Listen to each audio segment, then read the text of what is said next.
Hello and welcome to the India Hangout. Militants from the Islamic State of Iraq in the Levant or Syria, as ISIL or ISIS as it's known as, are now controlling large parts of Iraq and Syria.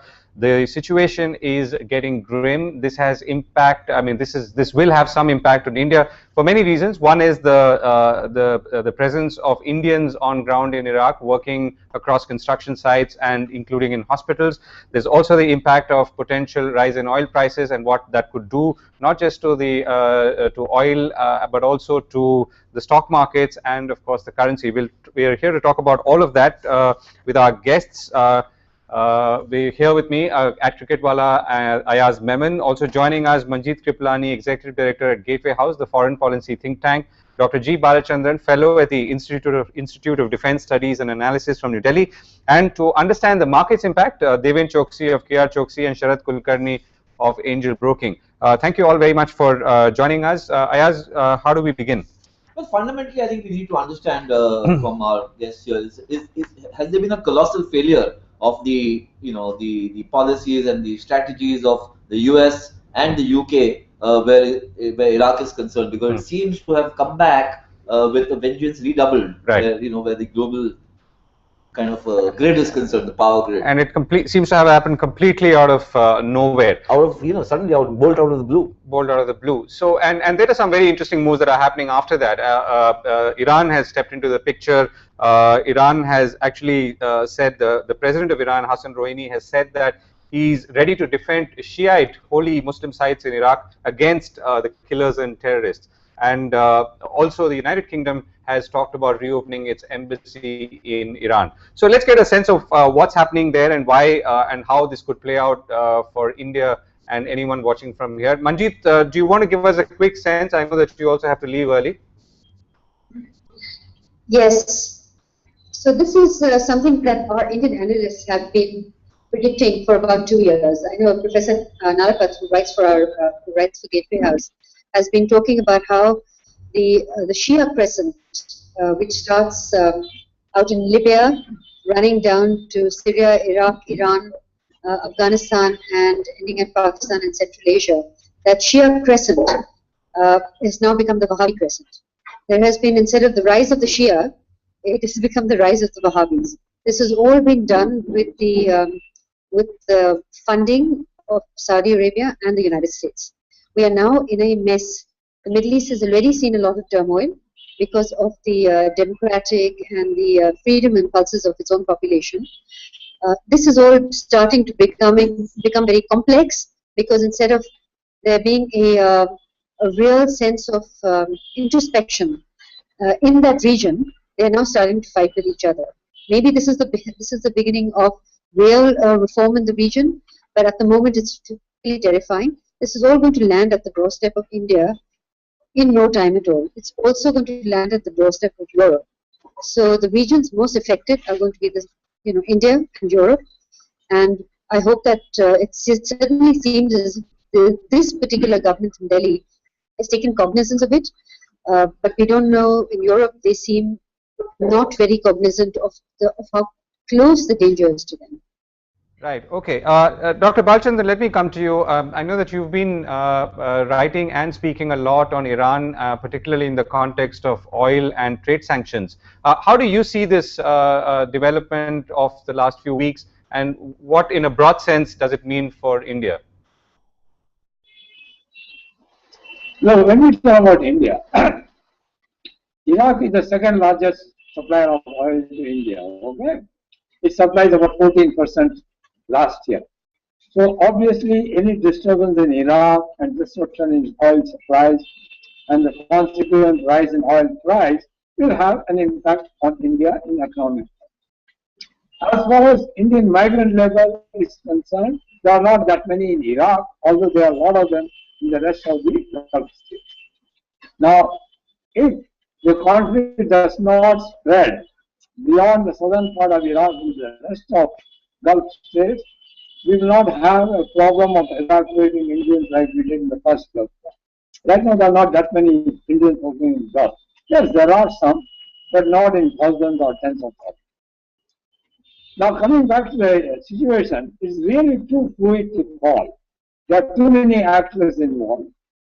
and none of them have a clear grip on the situation. Okay, although Iraq majority Shiite and Iran might not like to have major destruction there, nevertheless they cannot wash their hands off what's happening in Iraq and what is the Sunni assault and Shiite state.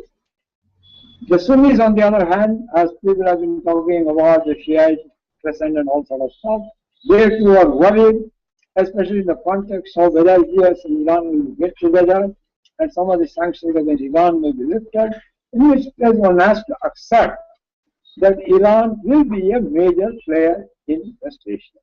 Not many people like that. So they might also be involved. So there are too many actors, too many conflicting interests, and the two states which can work together may not work together because some of their interests clash directly. That is especially United States and Iran. Right. So add to that, you have got a leadership in Iraq which seems to be entirely sectarian in its output. You have got a exploding. Okay. Yeah, and that was my question. I mean, just to give someone who's not a student of let's say the region a sense. What is the ability, as you see, of the current government in Iraq, with or without assistance, additional assistance, to repel this attack on and into attack and obviously occupation now of large parts of Iraq? So, without assistance, they can certainly check the halt of Sunnis advance. They can do that. That's not a problem. Whether they'll be able to retake all the cities that the Sunnis have taken over, that's very doubtful.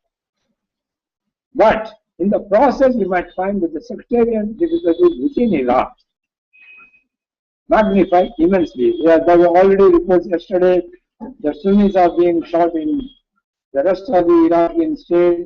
The Sunni rebels are shooting Shiite. You might find much more. Now the Kurds are entirely out of the picture right now, but they are also one of the major factors. So you may not find Iraq as a united country anymore. That's a possibility, unless outside powers intervene either directly or in a substantial manner in that. Manjit, how are you looking at it? I mean, as a foreign policy think tank, I'm sure you're looking at it across, across 3 or 4 different parameters. One is, of course, the economic that we'll come to in a moment, but on the political and our ability to react to this, to the extent that we should react, what's your sense? What can we react? We can only say the traditional Indian ones, at least don't fight, come to an agreement, or live peacefully. We have no direct impact or possibilities of influencing any of the actors in the region. We can only sit on the sidelines, wring our hands, and say, please don't fight. We are not major aid givers. We are not major arms suppliers. Our hands are really, our options are limited in terms of influencing the course of events in Iraq. Right. So, Govind, I would say that India can play a very positive role. Yeah. The one thing that has happened through all these new democracies that have emerged is that they have had elections, which they've never had before. This is an entirely new experience. And they have had sort of only the US to look at as a model. Now, this is a very advanced country. What India teaches you in terms of democracy is the art of negotiation. The West Asian world has really been steeped in violence for a very long time because they've had dictators. These dictators, people have never learned the art of negotiation, which is what democracy is all about. So India can certainly help and certainly should have been very active in teaching and helping people in these young countries understand how to negotiate through democracy. So the Sunnis, instead of being furious and taking to arms because the Shia regime in Iraq has not included them, should really have be learning to push back through democratic means. Unfortunately, the first response is always violent, and unfortunately, the US and the NATO powers are also, their first response is also violence. It's always to arm people, send them arms. Their first reaction is not diplomacy. And they've sort of left everybody at their own, to their own devices. And from a distance, they say, well, we'll arm you, well, we won't. So India being the kind of country it is, in terms of its development process, it's more in line with the countries in West Asia. We can play a positive role. Our institutions can help play a positive role. And we can start teaching people how to negotiate. The electoral process, our own election commission is much more likely to teach these countries how to run an election than an American election commission. As far as I know, the US really did not allow countries like India to participate in these processes because they regard this region as their region. So perhaps as things settle down and we get a little space, India can start showing them democratic processes and also act as a bridge with the Muslim world, since we have so many of our own and we understand the problems. So a quick question, Manjit. You mentioned that there is a threat to India. I mean, it could come knocking on our doors also, this problem which is arising, this turmoil. And also the fact that we've got a new dispensation in place now. It's a new government that has come. Do you expect the line to change somewhat? Look, Iraq and India have had very close relations in the past. Do you see that changing at all, or do you think that India can play a more proactive role? No, I think India will still have a very good relationship with Iraq. Things haven't changed. The Iraqi people haven't changed. Things haven't changed one government to the other. We had a relationship with Saddam Hussein. We had a relationship with Maliki. That will not change. But what is going to happen is that we, as the professor said, we are dependent on West Asia for our oil.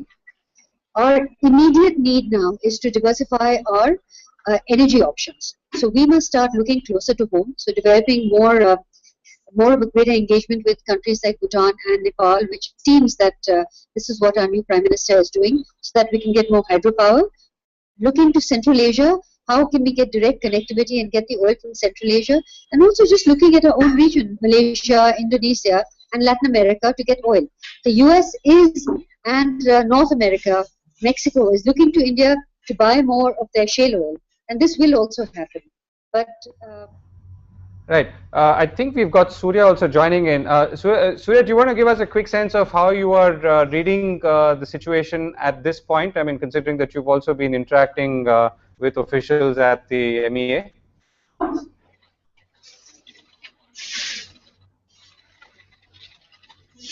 Okay, so we don't have Surya there. Okay, let's get a sense on what this could, or rather how this could play out if things were to get worse. And let me come back to you, Dr. Balachandran.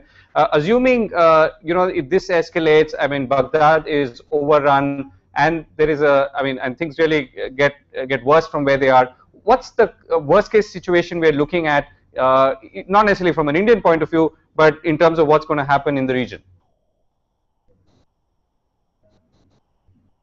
All agree that the Manjit administration has not been entirely following what we may call the reconciliation process for a long time.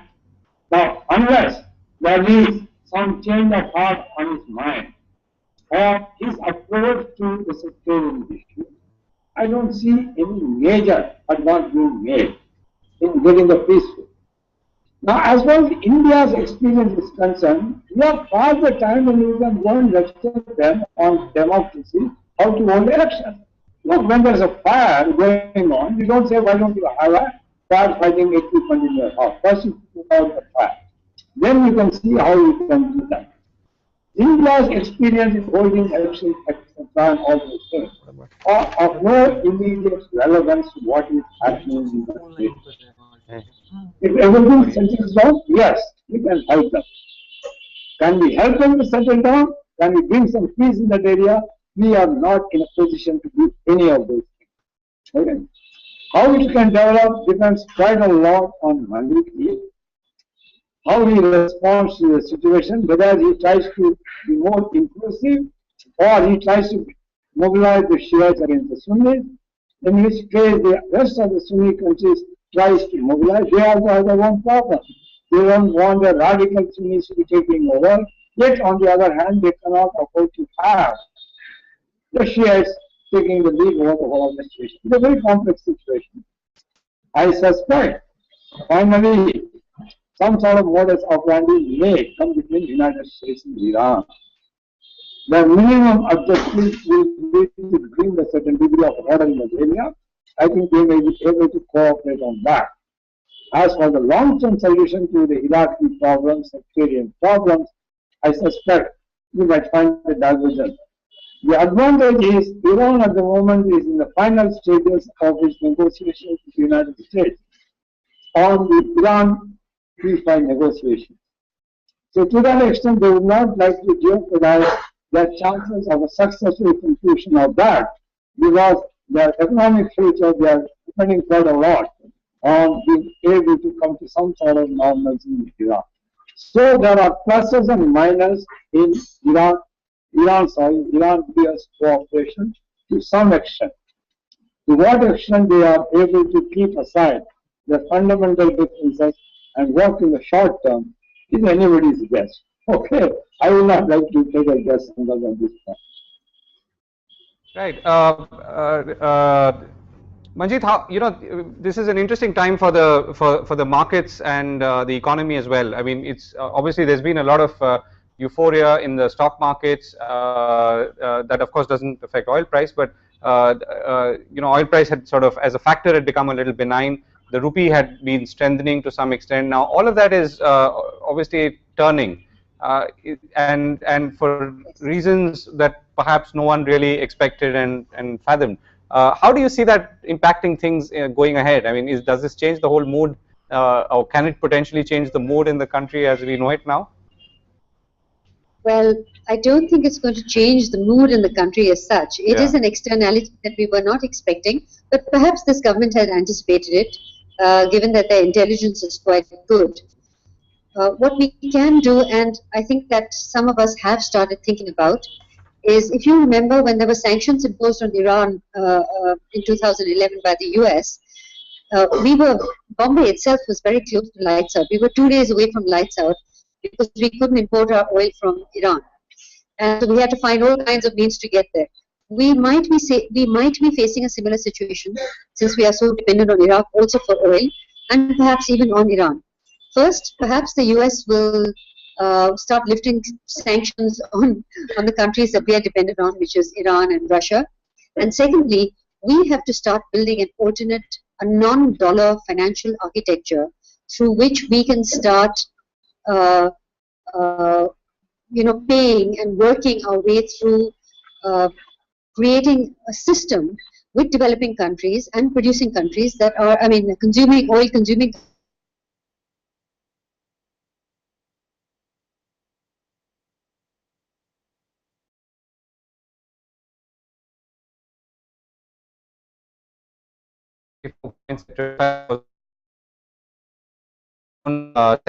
points at 758. That is $113, and as of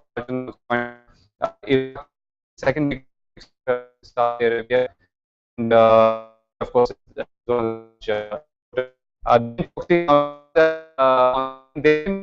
just expect the market now.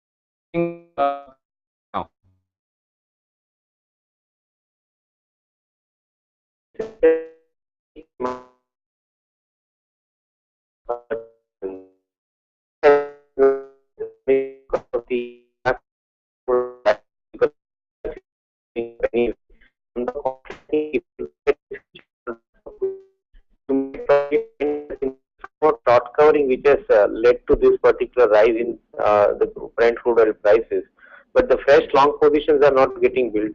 On the other side, I think we are seeing the future contracts in the crude probably at $116 and $120. I think you are also finding some amount of short position getting built in.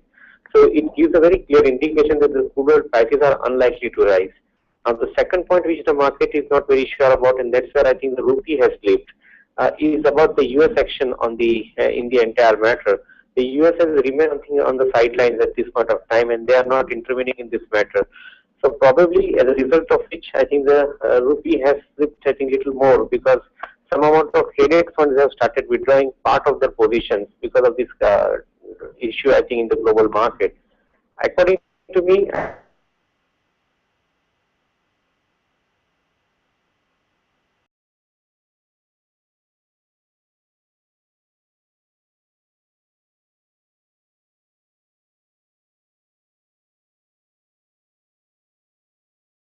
India very positively, and they see 60 as the right price to get into the market. I think 60 rupee to a dollar is the right price to get into the market, because going forward in next 12 to 15 months, if the rupee is appreciated to say 54, 55 levels, which is distinctly possible post I think policy announcement in budgets. To my mind, I think the international investors, particularly long only investors, they would look for the opportunity to buy at lower levels in the market. So overall, the summation is that the market in the near term might remain somewhat jittery because of this activities going around. But otherwise, I think long only investors are looking forward to buy in this kind of a market when the opportunity is available to them. Deven, Ayaz Memon here has a question too. So, Deven, you said the market is not jittery as yet, but if this simmers longer, and how much longer? Is there a time frame that people in your position are looking at for this issue to be resolved, without really affecting the sentiment of the market? Well, I think that is a good question. I think whether we would probably have a time frame to this particular activity. I'm not totally sure. I think whether what time frame are we talking about? Because if the US intervenes in this matter, then probably these issues can resolve faster than otherwise. And if they don't, then probably this matter could drag and damage could be more.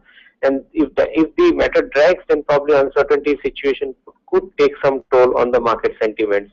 As of now, it is not. But I think tomorrow, if it is going to drag more, then probably I think it would take that sentiment toll. I think we'll wait for that call to take. As of now, I think the situation remains, as I explained earlier, I think more on a status quo level. And Deven, if I were to ask you to, of course, as always, it gets a little more complicated because you're also looking at some domestic situations, including inflation and including the fact that prices are rising and which could rise further if oil prices were to go up, and that impact. So does that change the mix, or is it all adding up to the same thing as before? By and large, same. I don't think it is changing it anyway. I think domestic situation is a little bit tricky for sure because of the monsoon factor, the inflation factor, and the new government has just resumed and they are likely to announce their policies now in different areas along with the budget coming up in the next month. So because of that, I think the market is slightly remaining on the, I would say, anxiety levels are relatively there in the market, and people are expecting and hopeful that things could probably pan out well. I don't think that, I think beyond that, the market is worried about it at this point of time on any of these issues. And Deven, overall, if you were to keep these factors aside, Sensex at 25,246, Nifty at 7558, would it have normally suggested a market that is extended? Well, I think if you look at the valuations, valuation 1 year forward and valuations 2 year forward, that is FY15 and FY16.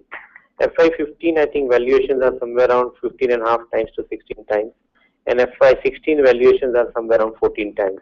So from that perspective, the market's not expensive. At the same time, I think there are many stocks which are right now on a growth path. One important point which I notice in this entire market when I look at different stocks, many of the companies in last 4 or 5 years have actually built in good amount of capacities. They haven't been able to utilize those capacities because of the market conditions were not conducive. Now that the market condition is turning conducive, I think these companies could possibly generate higher amount of top line and subsequently bottom line. So I think second half of the financial year 14-15 could be the first trigger in which we might see the performance jumping up for the corporate sector, and some of the valuation numbers I think which would get revised on upwards thereafter.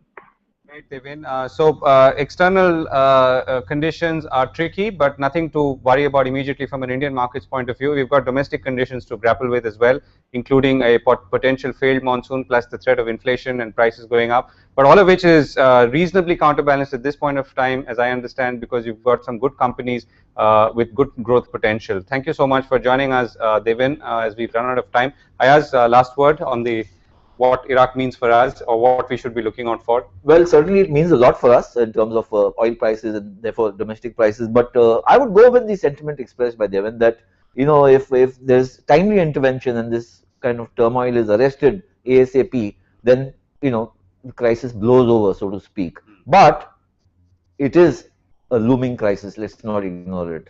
Right. On that note, we come to an end today's Hangout. We're going to be back very soon. Thanks for watching.